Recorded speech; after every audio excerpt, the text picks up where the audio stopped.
Welcome, friends, to Reality Test. What is reality testing, you may ask? Well, it's something we all do every day, maybe with our loved ones over dinner, with coworkers at the water cooler, etc., when we check our subjective or personal emotions, thoughts, and so forth against objective or sort of more agreed upon fact-based reality. Although, because Dr. Ray and I, Dr. Kay, are social constructionists, we don't actually believe there's one true objective reality, but rather our own personal versions of it constructed in the context of relationships. But you get the idea. So here in Reality Test, we're going to be testing the castmate realities and the producer antics of our favorite reality TV shows against what we know as licensed psychologists about the reality out here, off of our TVs. We hope you'll join us as we attempt to reality test. Listen, y'all, we have a lengthy version of our disclaimer in the show description text, also in our old episodes, but we do ethically need to at least include part of it at the start of each episode. So here's our briefest version of the disclaimer. If you've heard it before, you can skip ahead 30 seconds, or for the old episodes, 2 minutes. So although we're licensed psychologists, psychotherapists, supervisors, in the context of our professional roles, we are not acting as therapists in the context of this pod, neither for you nor for the reality castmates we discuss. We will give our opinions as our whole human selves, albeit supported by our psychological knowledge, and we will talk about diagnoses rather than assigning them, as we cannot ethically assign diagnoses without formal psych assessment. But both the opinions and diagnoses we discuss might easily be erroneous, as we don't personally know the folks in reality TV shows. That's it. Thanks, y'all. Now check out our campy theme song. Are you feeling stressed? Your head's all messed? Well, let's forget all the rest. Fuck it, we're blessed. Cause it's time to talk reality test. Come with us. Let's reality test. Welcome to Reality Test. I'm Dr. Ray. And I'm Dr. Kay. Feel free to check in and take a seat wherever you like. We're coming back to part 2 of Love is Blind. The first 11 episodes is part 2 of that. So this is just 7 through 11. I'm sure it'll be shorter. Maybe. We can't guarantee that. No, we like no to, guarantees. we like to talk reality TV. We do. But yes, we are back and we are starting on episode 7 where things are just continuing. Oh, first, I have an admission. I think I went back and I think you were absolutely right about where the party was. I don't remember what you said, but what you said I think was the right one. I think you said it was in 5 or 6. You said it was 6. I think I said 5. It was 6. Oh. Nailed it. So we're coming off of that. We're coming off of that episode. So it is actually also relevant, in addition to me admitting my sins. Confessing my sins. No sins. No sins.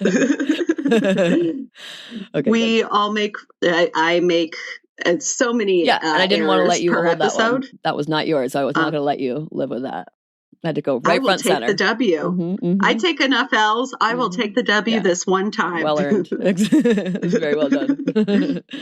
Cool. So in episode 7, that must mean we're still in Mexico, right? Exactly, at first. And we're coming off of that party, basically. Like, I think Gatsby was like basically at the end of it. Right, because it ends with Taylor saying to Garrett, I want to go home.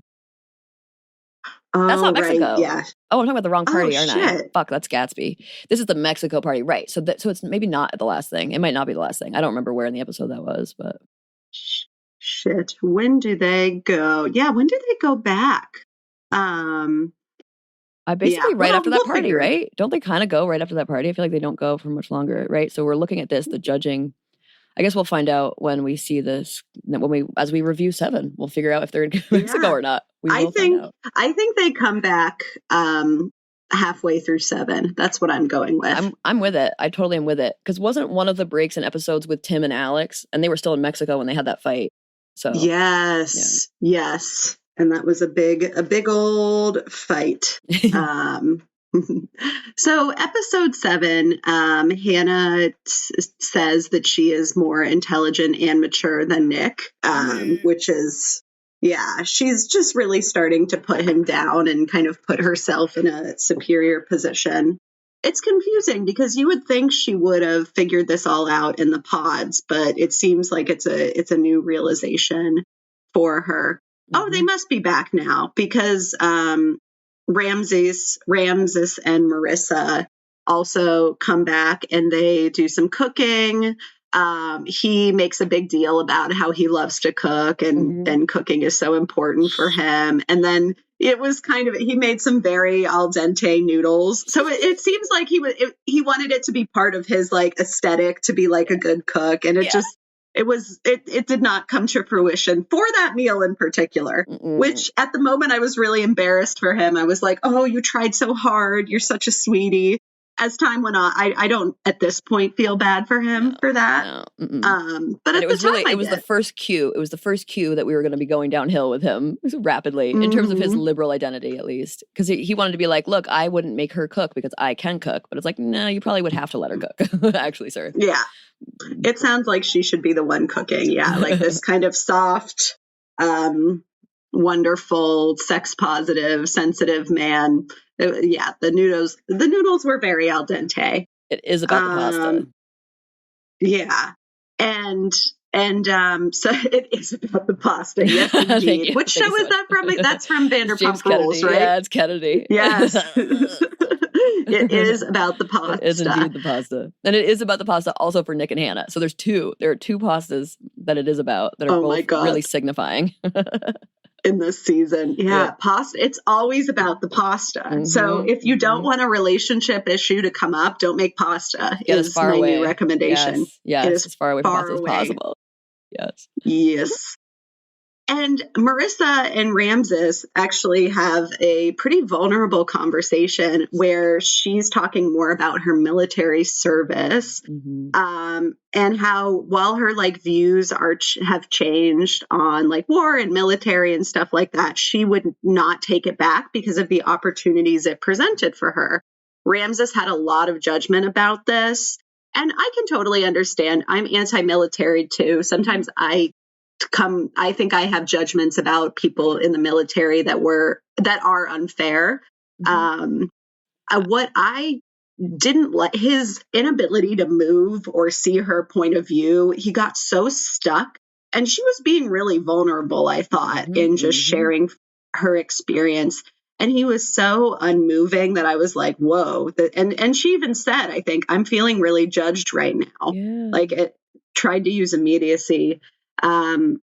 Ramses did talk about Palestine, which is kind of a cool socio-political moment. I'm glad that came up in this season, and love his politics on that. However, not being able to see or understand where someone else is coming from, in particular his partner who he cares about very much, that it was hard to watch. Yes. Yeah, absolutely. My sort of take on that, because I agree, in terms of values, and I think that's sort of what he was trying to say in other times, and I felt connected to how he was trying to put it in other settings, with her friends, that the values part is militarism as an institution, and it really is an economic, it's really about the money most of the times, and ego and male dominance and hegemony, and land ownership, which is also really problematic and Western. So those types of things I don't agree with at all, but that's not the people who go into the military's fault. And what they're doing is going and trying to put themselves in the line of fire for the safety of their people at home. Or, it might be because they need an education, or, because there are a lot of different things that come from being in the military. Maybe it's a family tradition or whatever, that I cannot blame people for at all. But the people who promote militarism, like governments, or, there's all sorts of different institutions that make money off of militarism that therefore try to promote it. That kind of shit I'm against. But yeah, the military veterans themselves, it's not her fault that we're at war, or or Palestine, any of that. So I think he could have a little more empathy for her. For sure. Absolutely. A lot more. Yeah, it was tough. And I think hearing her story, she very clearly did not have a lot of other options growing up. And this was a really good opportunity for her. And now she's in a position where she's going to school to be a lawyer. She's doing some really cool things. Exactly. And so, of course, she looks back at her experiences and feels complicated about them. She doesn't feel one way about it. And that makes perfect sense to me.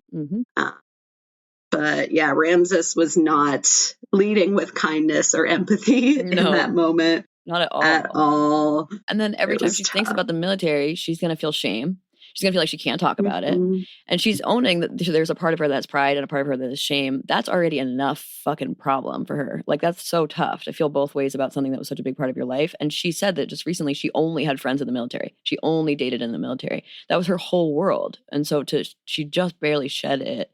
And to have someone come so hard against it when that's literally every other person she can think of that loves her is in the military, that's fucking hard.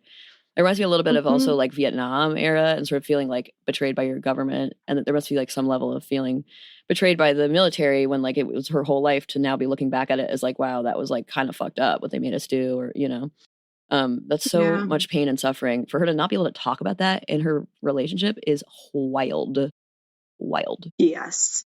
And for him, like, it's another instance of, wouldn't you have sorted this out in the pods? Like, if this was such a big issue for you that you couldn't have moved past it, that should have been a conversation before you got engaged. Like, I was like, in my mind, I assumed they already had really deep, nuanced conversations about this, and they had come to a shared understanding, because this is obviously such a big part of who she is. It was kind of surprising to me that it hadn't come up before. Yeah, totally. Especially because like politics came up, and maybe he used that as like a marker for himself. Like he was like, well, she's she's not pro-Trump, so maybe that means she's not pro-military. And so then he like, she's out of the military and now hates it or something. Like he sort of used that as like an excuse to say for himself, I already know she's the same way as I am about this. But I totally agree. There had to be way deeper. If this is something, and again, it almost all of it now almost feels like lip service from him. Now that we know more about him, it's so tough. Like, ugh. Oh my God. The condom all of it was cringe. Yeah. So yeah, that all happened. So then we go back to Hannah and Nick. Hannah's being really weird about cleaning. Hannah says she's more financially literate than Nick. She's asking him so many questions about himself, like saying, I don't want to have to ask you to take out the trash. Like she was coming in really hot. And I'm like, what is going on here? I was like, hot. It was so much, and I'm not sure what was happening. But then she was also like, Nick and I are best friends. And I was like, are you? Is that what a best friend is? This feels like a very controlling mom dynamic. Yes. Yes. It was very intense to kind of watch them continue to just miss each other. I think these are two people who should just not be together. That is clear to me. Yes, it is also clear to me. It's clear, like, basically he needs a bit of a mom. He had a real strong mom who was willing to take care of everything for him so that he didn't have to learn some of these skills. And Hannah wasn't expecting to be in a mom role, but also clearly would not do well in a mom role. Like, she can't stand the idea. She's expecting a 50-50 household. That's something you should just come with and explain and set as an expectation. I think Nick probably still would have said he could do that because he doesn't really know he can't do that, I guess. But I think they need different people for each other. And there could be someone who's very happy to be a bit of a mom for Nick in addition to wife and lover. So that will be good for him to find somewhere else.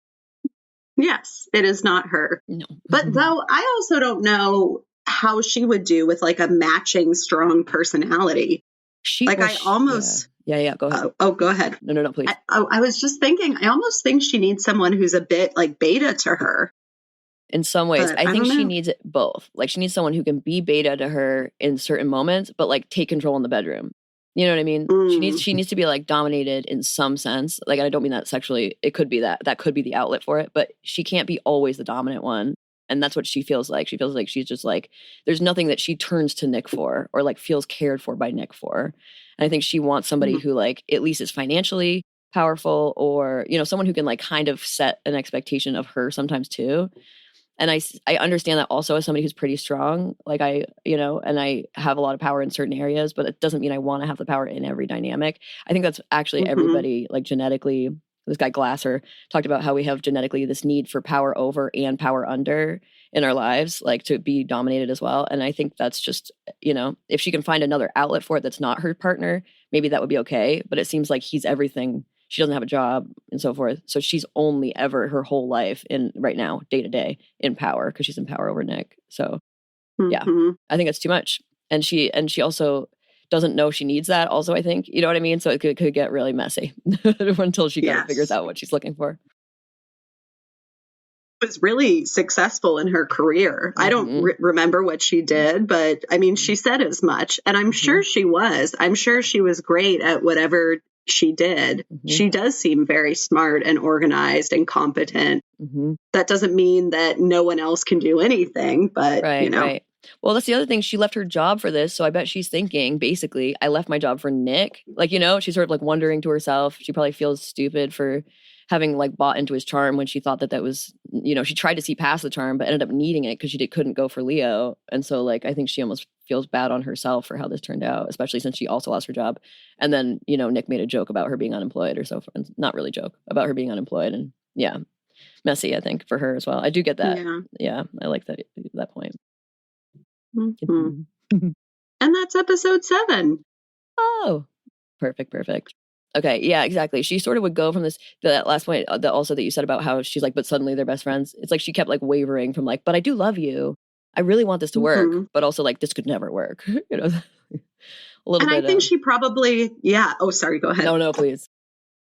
She has an achievement mindset. She seems like a very type A achievement person, and so her internal monologue was coming out and she was like, oh wait, I love you. Yeah, exactly. I want this to work. Good. Yeah, this was a good thing. Yes, I promise. I wonder if it's also, as you mentioned last time, her like need for how she looks too, because like the image of it too, if she just came out hard against him, it could look like she knew all along it wasn't going to work, and like, why is she dragging him along? I think she also needed us to believe that she did mean it to have gotten to this point. Mm-hmm. So that could be a factor. Sense. Yeah. Even if it's subconscious, I think that's likely a piece of it.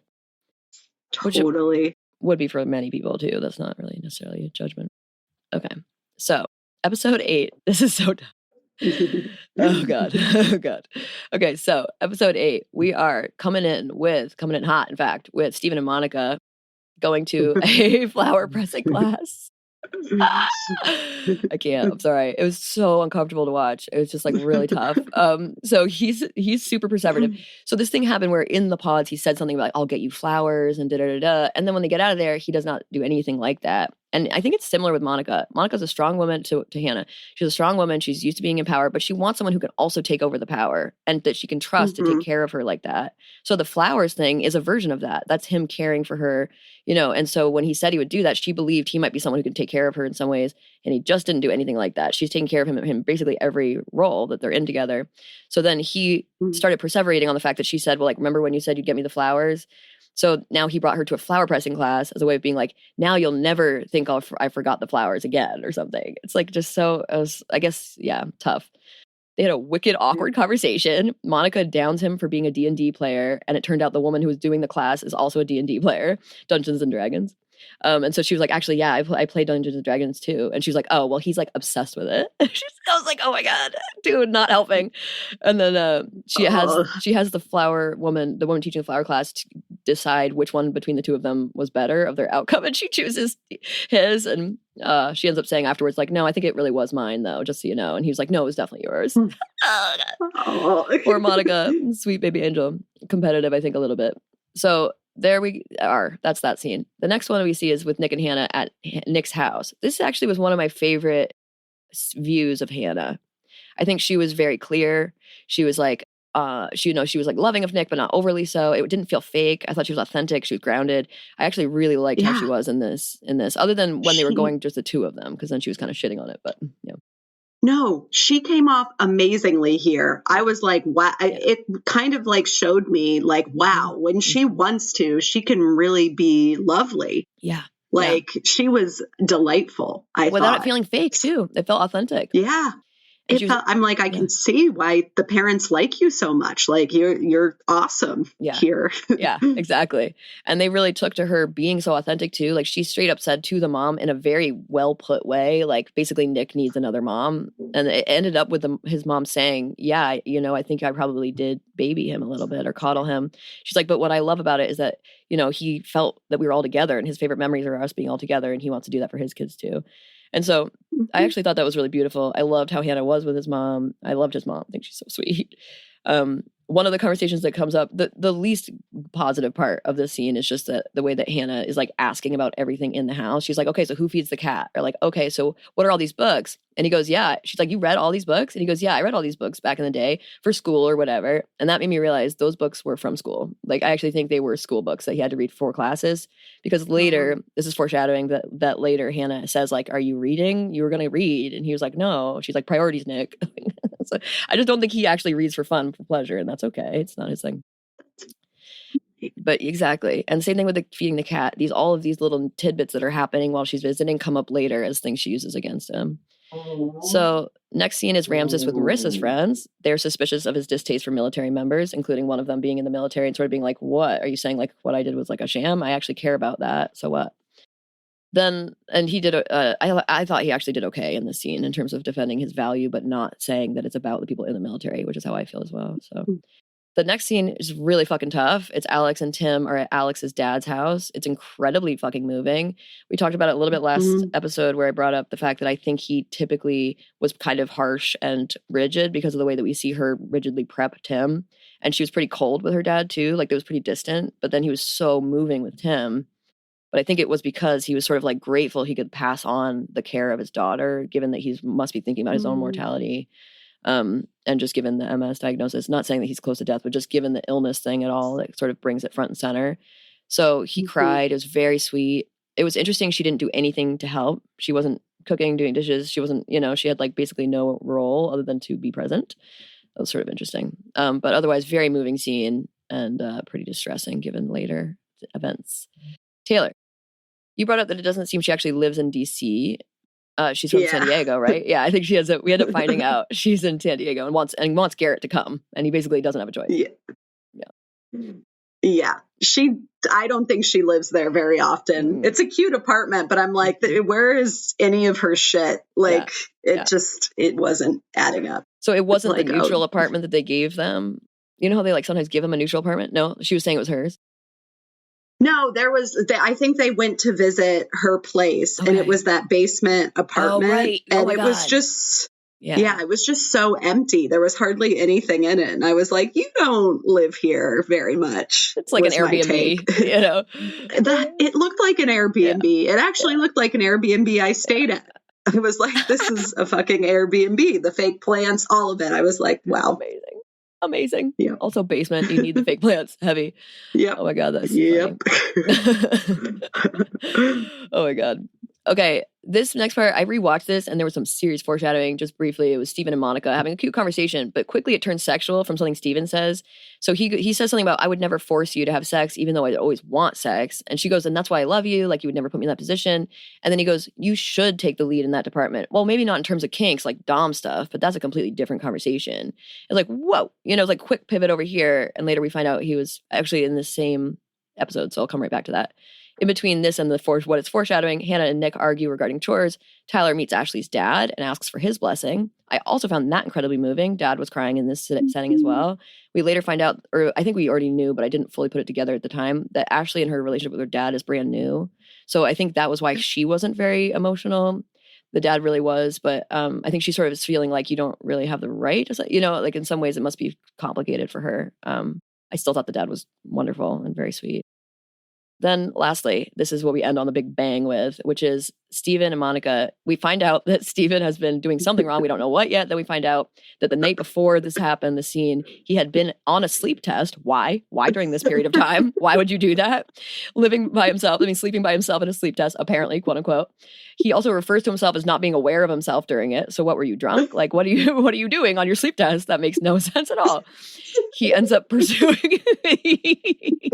literally every piece of it. It was like, what?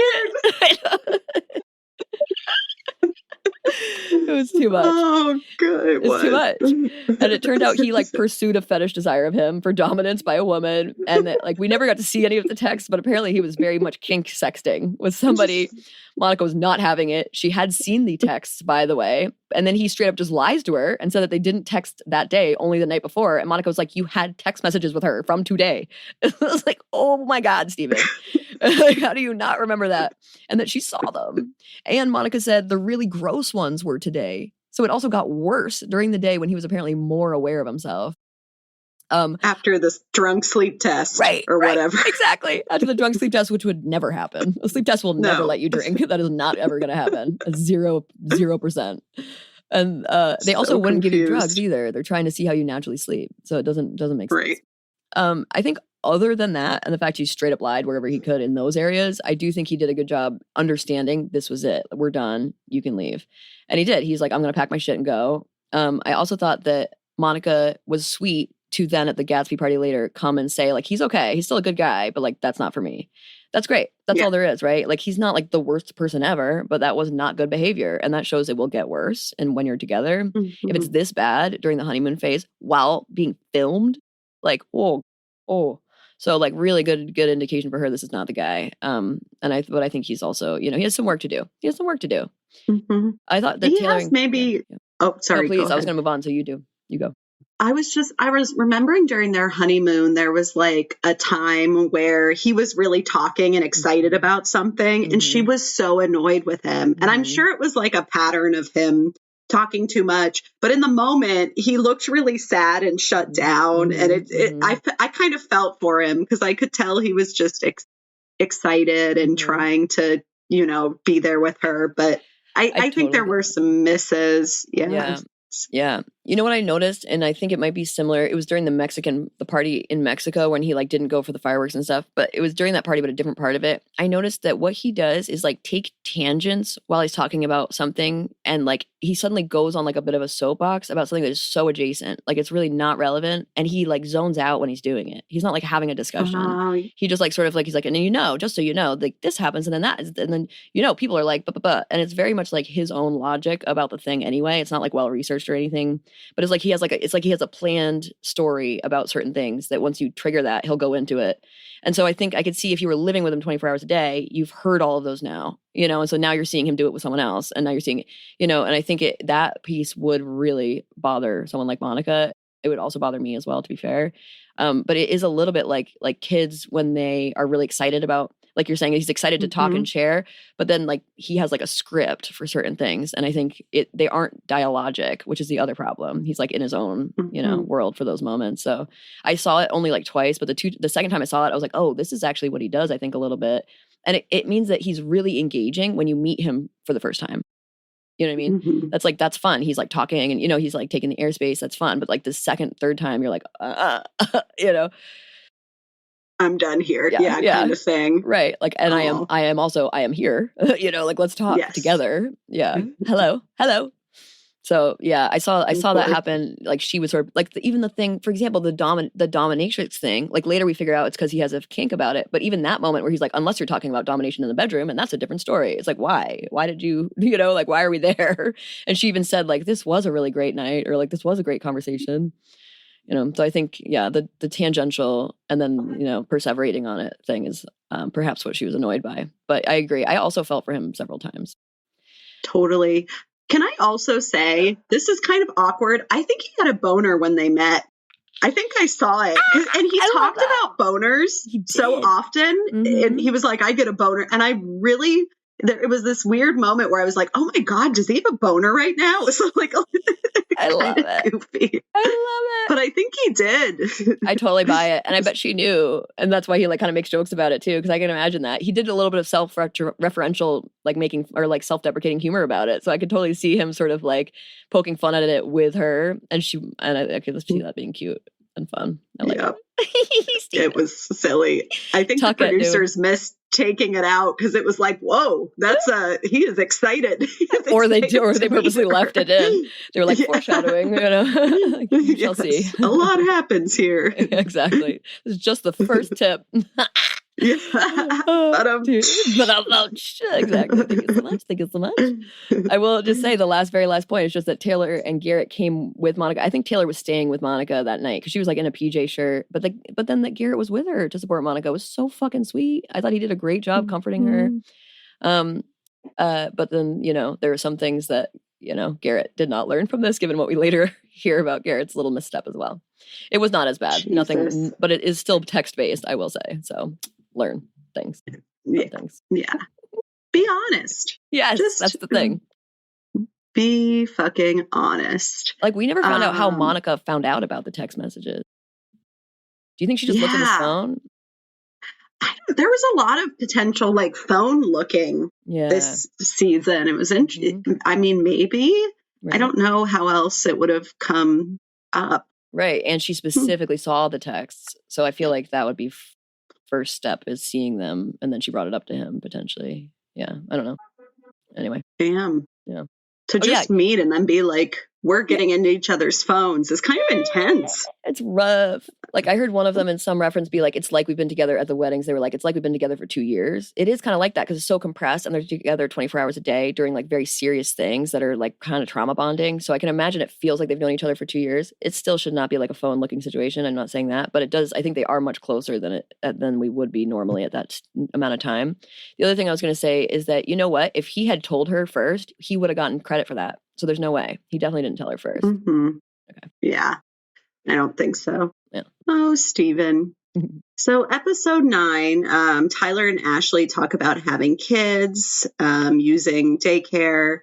Ashley tells him he can decide on middle names. So it's wild. This is a place where Tyler could have disclosed, what we later learn, which is allegedly that he has sperm babies or what, he was a sperm donor. Mm-hmm. But apparently that might not be the story, y'all. Like there are some sources saying that actually these are his 3 kids. Mm-hmm. So I don't know what the truth is. He said it was 2 babies and they're twins. Apparently there are 3 kids. So we at least know that 1 kid was not included. There's just some things not adding up.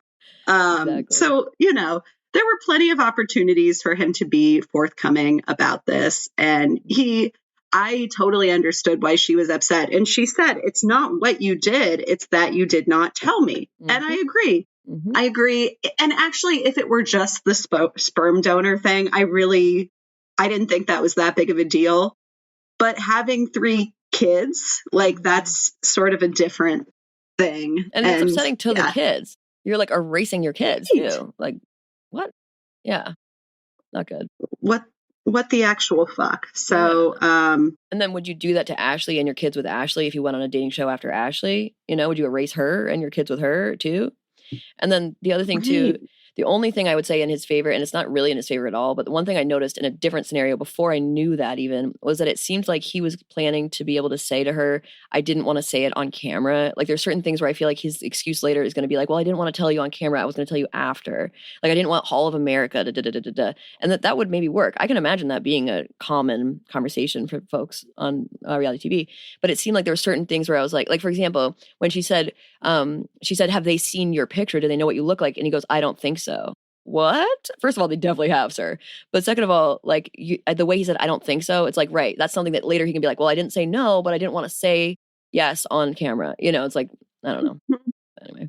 They do have time, I believe, when they're off camera. So he could have been like, hey, Ashley, I love you. I wanted to, because of the custody, whatever it is, But she could bring it up on camera like Hannah did with Nick.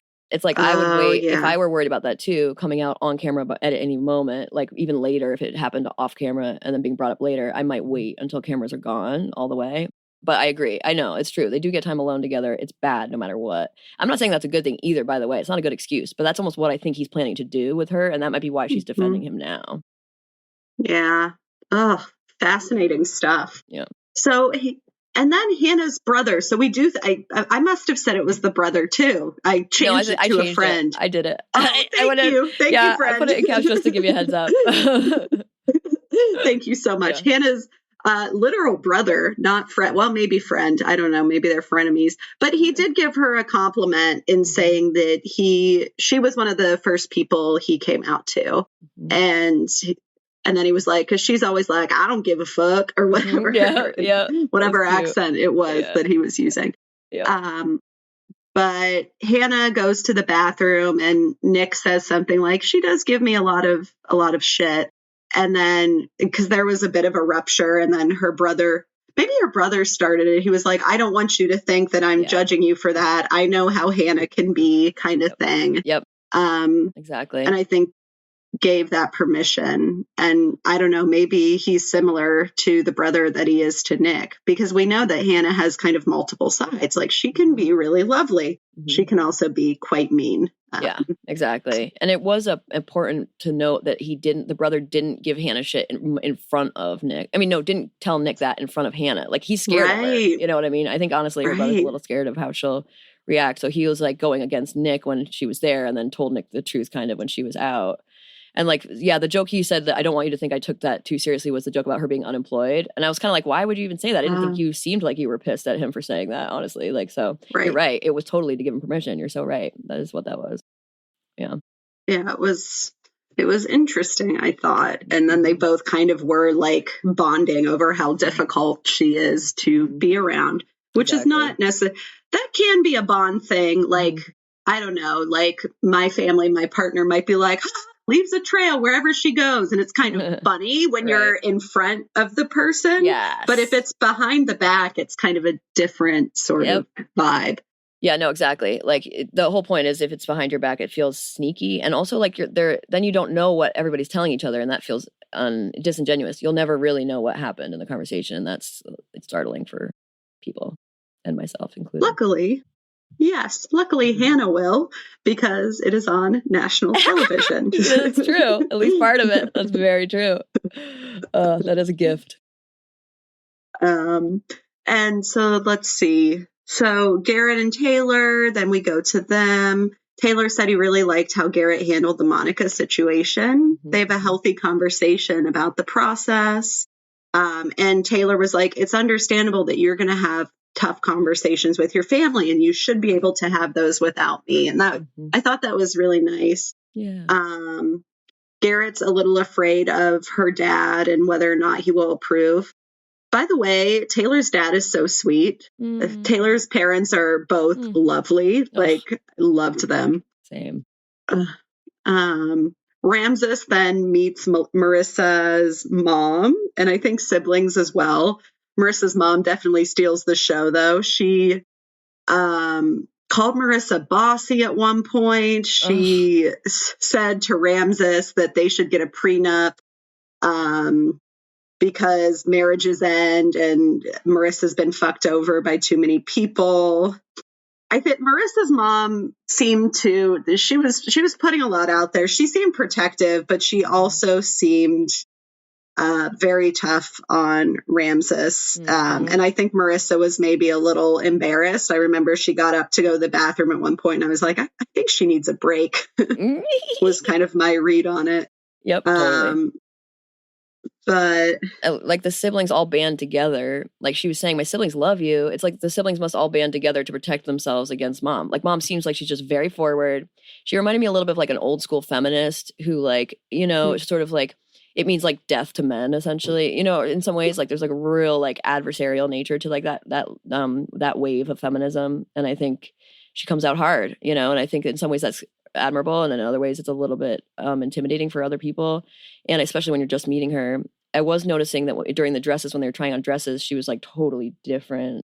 And so she is very different with women, a room of women. But yeah, so I don't know. I think she sees herself as like fiercely protecting her kids, but in the process, she's also kind of shitting on her kids. And also like, it's not the right kind of fierceness that she thinks it is. I think she doesn't realize quite what it looks like. So maybe watching it back will help. Yeah, it's a great opportunity for growth that most of us will never get in our lives. Exactly. Marissa and Ramses also have a conversation about birth control. This was so rough. So Marissa has some health issues, it seems like, and because of her health issues, does not want to go back on birth control. But also, you know, Ramses doesn't necessarily want to have kids right away. So apparently up till now, they've been kind of like doing a little spray and pray action. I'm not really sure. It seems like that's what's been going on.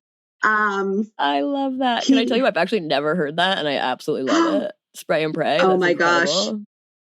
Being raised Catholic, you hear that from time to time. It's incredible. The old spray and pray. Yep.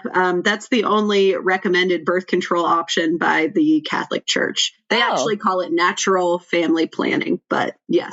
It's jokingly called spray and pray. Excellent. Yes. Love that. Just great birth control you didn't for pray everyone. Hard enough. You got pregnant because you didn't pray hard enough. Also your fault. There's another way it's your fault. Great. Yes. And this is God's will for you to have this child because abortion is not allowed, is a sin. Oh my God.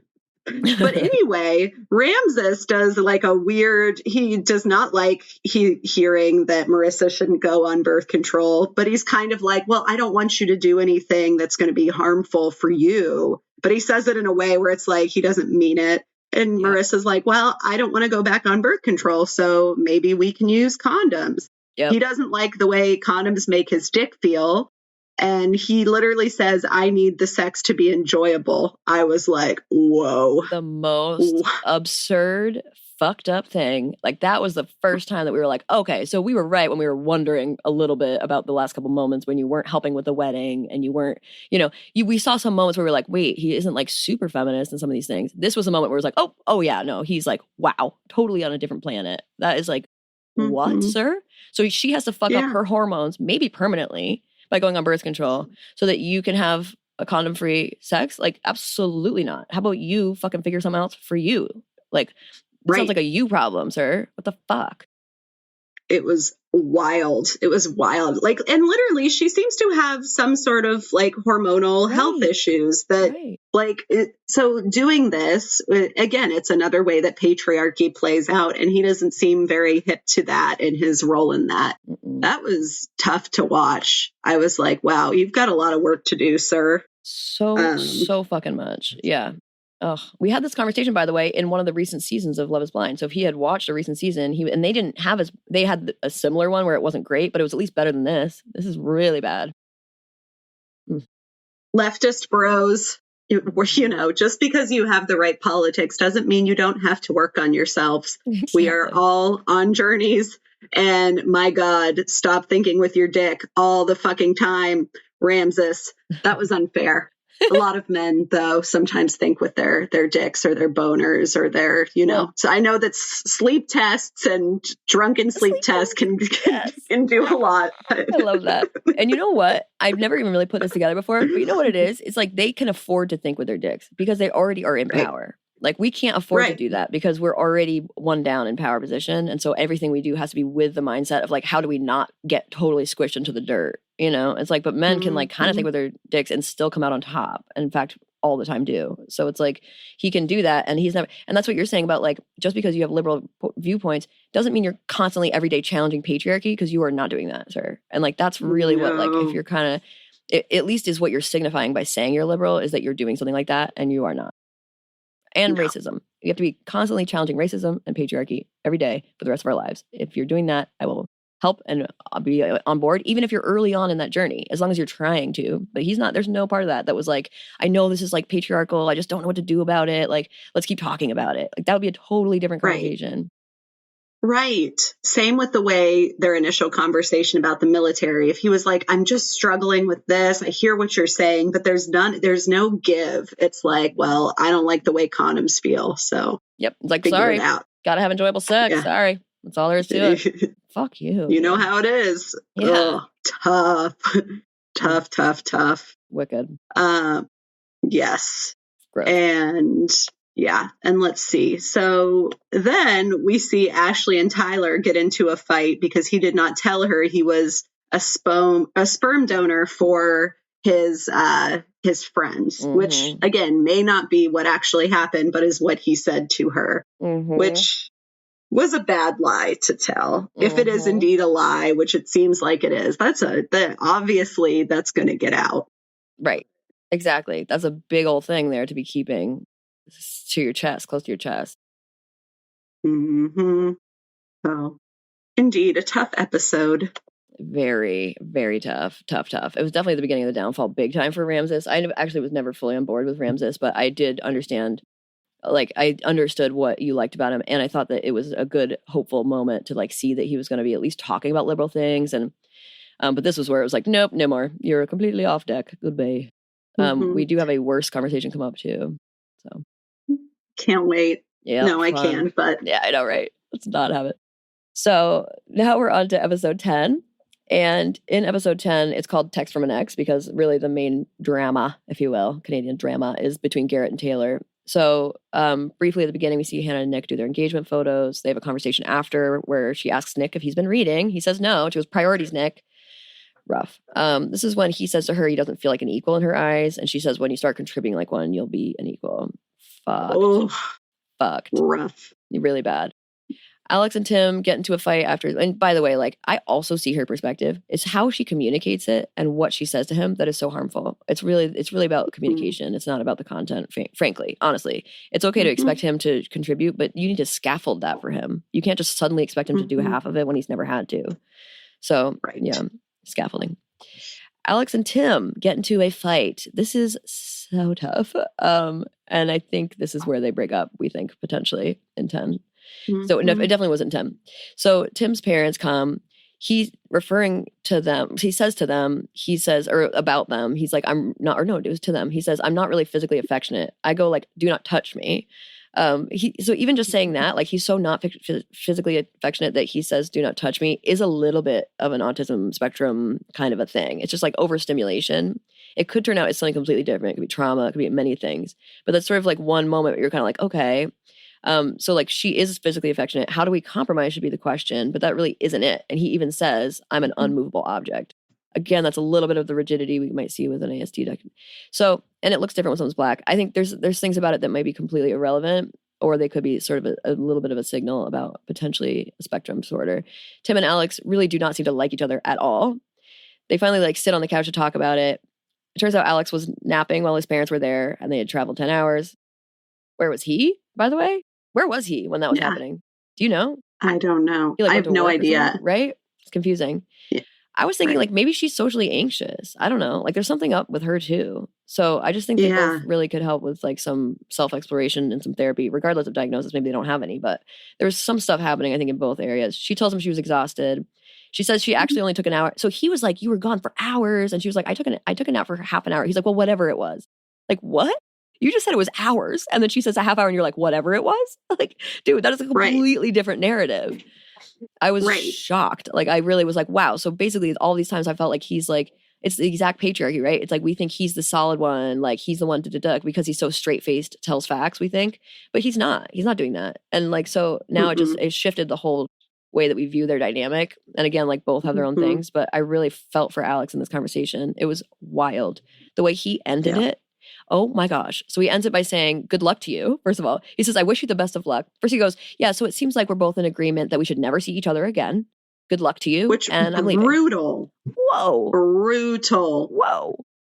Because of a nap? Like, wow. No, totally fucked up. It really is some of that, like, very black and white thinking, very rigid. Like, we're done. There's no way we can get back from this kind of stuff. And honestly, I was impressed by her reaction to it. Fuck it. Got on her phone, got ready to text somebody, to talk to them, maybe cry to them alone, off camera, whatever it might be. But no, thank you. This is the last thing that happens because we have the Gatsby party coming up. This episode ends at the Gatsby party. Garrett, as we see them come in, Garrett says to Taylor, I only liked her comment. She's like, what do you mean? You liked it? He was like, well, I just did the like heart or whatever. She chatted me, blah, blah, blah. So we find out he's talking about an ex. Then the other person that we see, the only other dynamic that comes with the Gatsby party is Katie, whom we did not meet. And it turns out she had put Nick as her number one 3 weeks in a row. And so had he her, but then she just disappeared. So she broke up with him after 3 dates with him, 3 days. Hannah, realizing she's overly critical of Nick in a conversation with Ashley, also is noticing that Katie wants to talk to him. Katie tells her multiple times she thinks he's hot. Hannah tells us that Katie's her number one best friend in the world. How?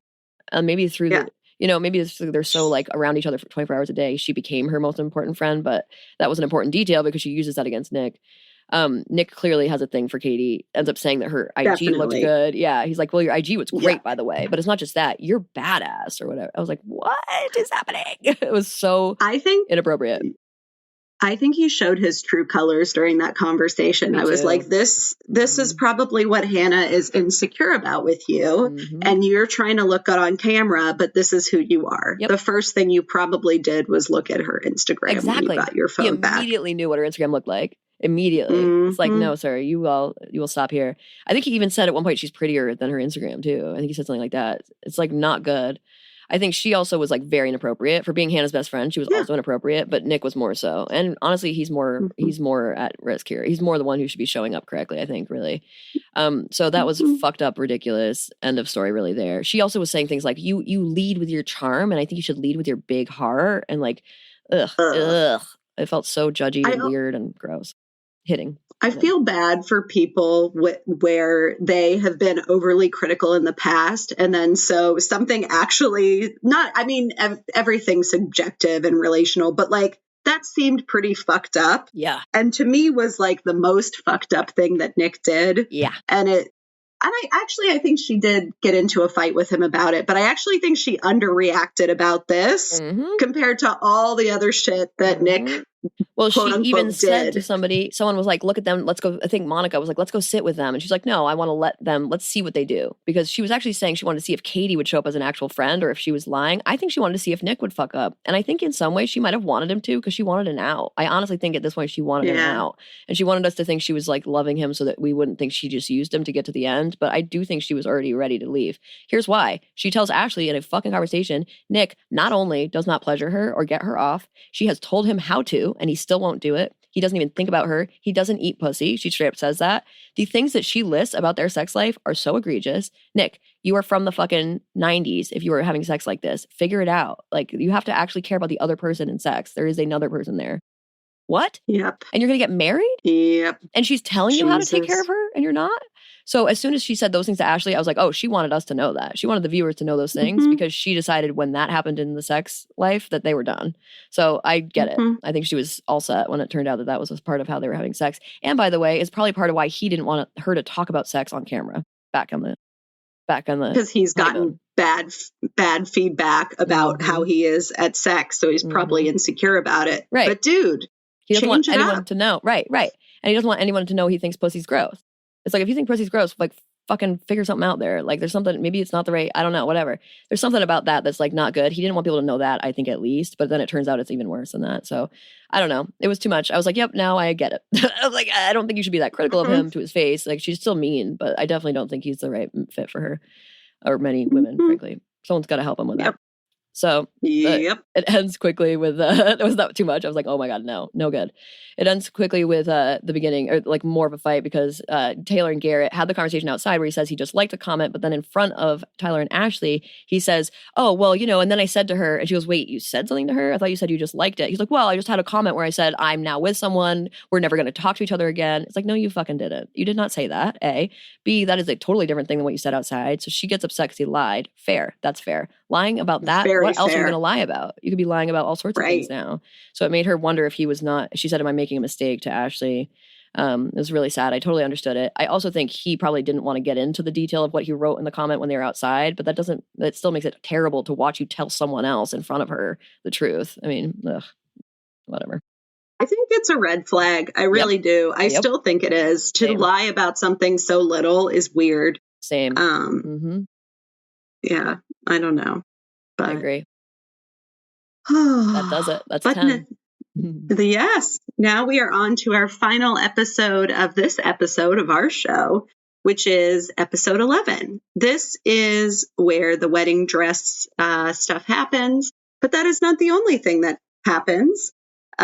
We also go back to Ashley and Tyler, who are deciding to give it another try. After reflecting, she's understanding of what he reported, which is that he was a sperm donor. She literally said to him she doesn't want any more cats coming out of that bag. I thought that was funny. That's so cute. Unfortunately, there are more cats to come out of that bag. But many more cats. Yes. They also try on their wedding dresses and tuxes, and it's really sweet. Oh, no, don't read that. That's me. That was my fault. That was something I cut accidentally. Yep, go. Yes. And, Hannah is not there. We'll talk about that in a second. But yeah, the wedding dress moments are very cute. We have, oh my gosh, I'm forgetting names. Marissa and Marissa's mom. Marissa had a very cute dress. She didn't like the first dress that her mom really liked, where she looked like a princess, but that was kind of cute. She's like, that's how I see her. And then tried on another dress that she liked better. Ashley found a dress that she loved. Taylor's mom, I'm so sorry. What is her mom's name again? Fong. Yes. She didn't like the first one, and Taylor could tell. And I think was kind of disappointed, but I think actually Fong was right, because then she tried on another dress that was so much more her, and that was really cute to watch, and to watch her mom get emotional was really lovely. I felt like they let us have suspense there too. Like it kind of seemed like Fong wasn't on board with any of it for a second with the first dress, but then when we saw what she looks like when she's happy about the second dress, it was like, okay, no, she just was waiting. She was holding out. It's cute. Yeah, it was awesome. It was very fun to watch. And cut to Hannah and Nick breaking up. She's done trying. She made comments about Nick being stupid, that he's not her intellectual equal, all this stuff. Hannah also says that she doesn't know what's true with him, and that she feels like he is concerned about how he's going to look on camera. And I actually think that's true. I think she's right about that. Doesn't mean she has to treat him the way she does, but it might explain some of her insecurities. Like she's picking up on something not being reciprocal between them. Yeah. And who knows, chicken and egg, who knows if things had gone differently, what would have happened. Yeah. I have a segment here too. Like I totally agree with that. Oh, excellent. And I think also like, I think she's right about a lot of what she's saying. The problem is the delivery. And like part of what I put for this was our segment about like I spotted therapy. I felt like she was trying to come in as a therapist in this conversation, and it was so off-putting, and it would make me never want to go to therapy, because it looks like that's what therapy should be according to a lot of like cultural images of therapists. It's not what we're like, at least most of the time.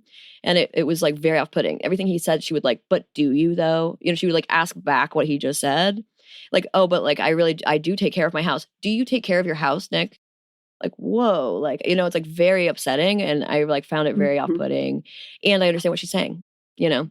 I think she was just like basically a whole ass dick though. And I don't think he was wrong to try to get the fuck out of there. But no, I mean, he did. That was the thing. He then tells us he would have gone to the end and he would have said, I do at the altar. He told us, and by the way, you have a segment here as well from what producers might have done differently. I think it's related to it, so it might cue you up. Was that he also told us at the end, like, she told me she didn't want me to say no at the altar, but I would have said yes. And my thought was like, I more think she would have said no, and she didn't want to have to say no to you, but she said that she was worried you would. But yeah. Interesting. Yeah. I think it would have been one of those comeuppance speeches that a woman has when she felt mistreated by a man. But maybe the producers dissuaded her from doing that because maybe they didn't think she deserved the comeuppance or whatnot. I don't know. Right. She was she was hard to root for a little bit in some ways. They also might have filmed that scene later easily. They could have already done the wedding and decided to film the scene where they break up. So interesting. All possible. Did you want to do your little sego? I've been calling them segos for weird reasons.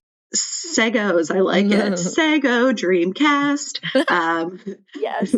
So this is my thing here is about producers. I like to see what happens afterwards. And on Love is Blind, they used to show us after people break up, like what happens, how they're doing, what the follow-up is. We didn't get that with so many people, and it left me feeling like a little cold, I think, throughout the season, starting with Leo and Brittany. I would have liked to, I mean, if it was an unsafe situation, I would not want to know about it, but I would have liked to know what happened.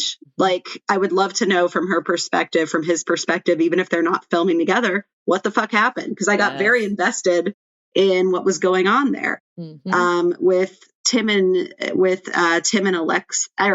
Alex. I guess we saw a little bit, but not so much. Then this situation ends, and again, it's like, okay, now we're just done with these people who we've been very invested in for a long time. Ramses and Marissa too. They have that conversation and then they're out. So I think it's just hard to get so invested in people and then they're just gone. It feels like we're ghosted as the viewers. And I don't think they always did it that way. They used to give us like another follow-up or this is how this person's doing now. And I just wish that was more built into the story. Yes, totally. I agree with that. We really just like never hear again. We got the little captions for for Leo and Brittany even, which we didn't even get for either of the other two couples. Like, did they ever talk to each other again? Like, did Hannah and Nick ever have a follow-up conversation? I'm pretty sure he had a follow-up conversation with Katie. Can we hear about that? Oh, yeah. I'm sure he had many follow-up DMs with Katie. Exactly. Yeah. Yeah, so that was tough. We then see the beginning of Ramses and Marissa getting into more of a fight. Did I miss something? Well, Sorry. I was just going to say, this is one type of conversation. And then the fight where they break up starts at the end of this episode. They're two different conversations. Like, this is where they have a conversation about sex just in general and her being on her period. And then we come back at the end of it where she's talking about the fact that he talked to friends and changed his mind. And so that's like a different. That's right. Yeah. That's right. Mhm. Thank you. Sure. My brain. It mushes together. Yeah, it does. It's a lot of TV, y'all. I'm sure you all are feeling this way. He says he wants kids in 3 to 5 years. She would like them sooner. She's kind of trying to move on. He insists on problem solving this on camera. She brings up some of the quote unquote sex stuff, that she's sick, has a severe vitamin D deficiency, is on her period, communicating. And commuting she for said, 2 hours. She commutes 2 hours. Commuting. Like, what the fuck? She commutes and comes home and has to make you dinner. Like, no. Because you can't make noodles or anything, apparently. Right. Or like, or she has to have sex with you. Like, absolutely not. Absolutely not. I bet that is at least part of the expectation. That is absolutely not it. Yeah, she is exhausted. And there is so much traffic in the Baltimore, D.C. area. That is not a fun commute. And actually, I have a segment here, so I'll just like even take on it this point, because this is where I wanted to place my Ramses is not actually liberal sociopolitical conversation segment, because this is where it's like gets really pretty much to its worst in terms of just like absolutely being on a different plane as far as feminism goes.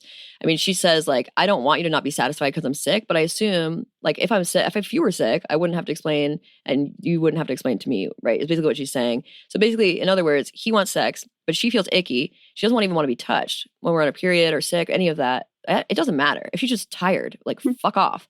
And she has to explain why she doesn't want sex. Yikes. So this brings up to me very, very importantly, sociopolitically, there are consent issues at play in romantic relationships. Just because we're married, just because we're dating, just because we've been married 50 years. If I don't feel like having sex and then I have sex, that is non-consensual sex. That is rape.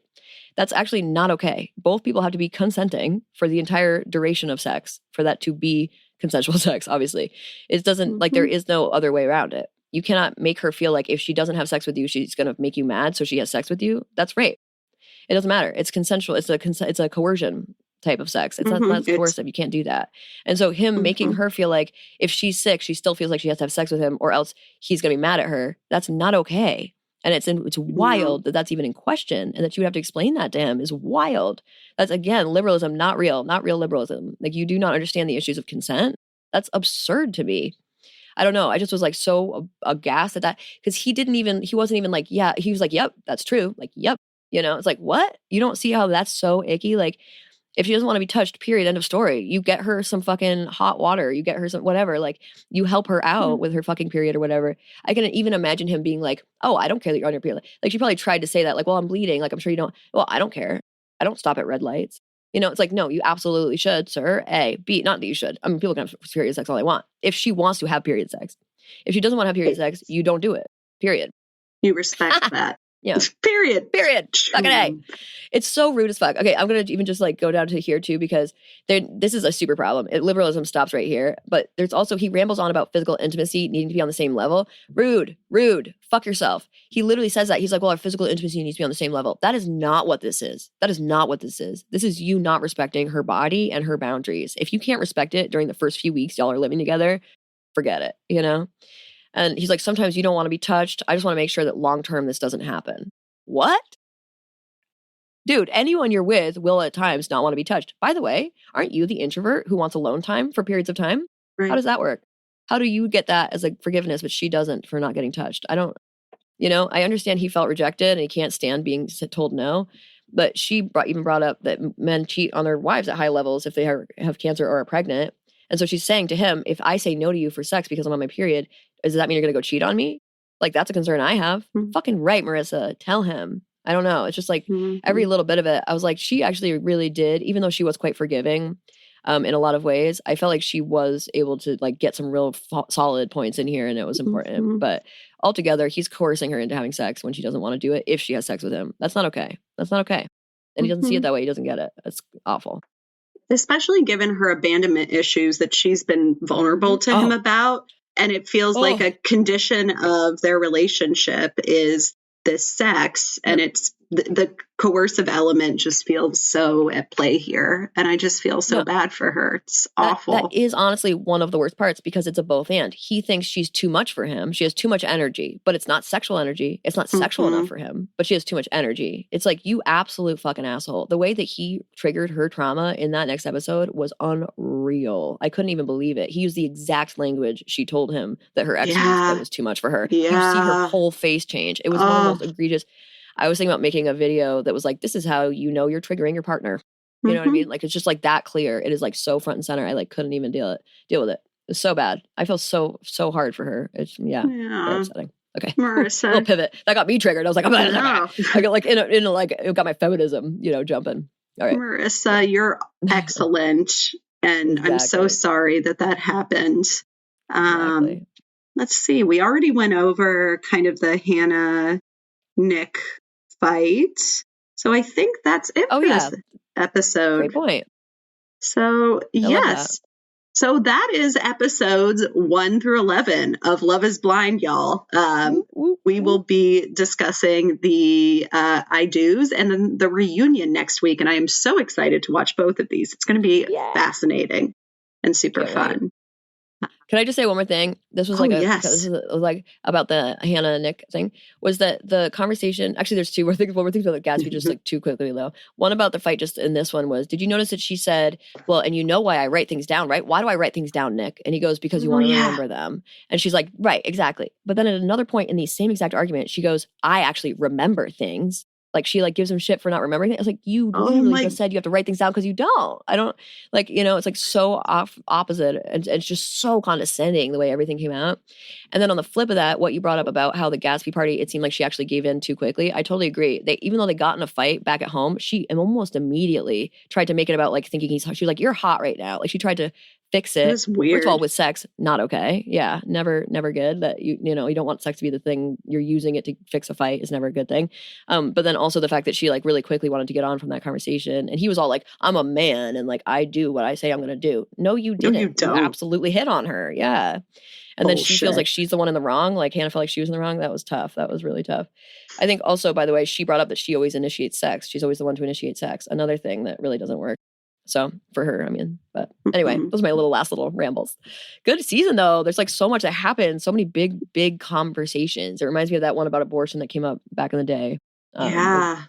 Bartiz. Yeah. Oh yeah. That was so interesting. I forgot about that one. Yeah, yes. Many a good season. Yes, yeah. Indeed. Please download us, friends, if you're able. Tell your friends if you like our podcast. And we want to hear from you. So please reach out to us. Our email will be in the show notes, and let us know any feedback that you have about our lovely show. Please and thank you. See you on social media as well. Thank you for doing that, hanging out. Come say hi or whatever. And that is lovely. Yes. And we will see you next session. Bye-bye now. Bye. Sweet. All right.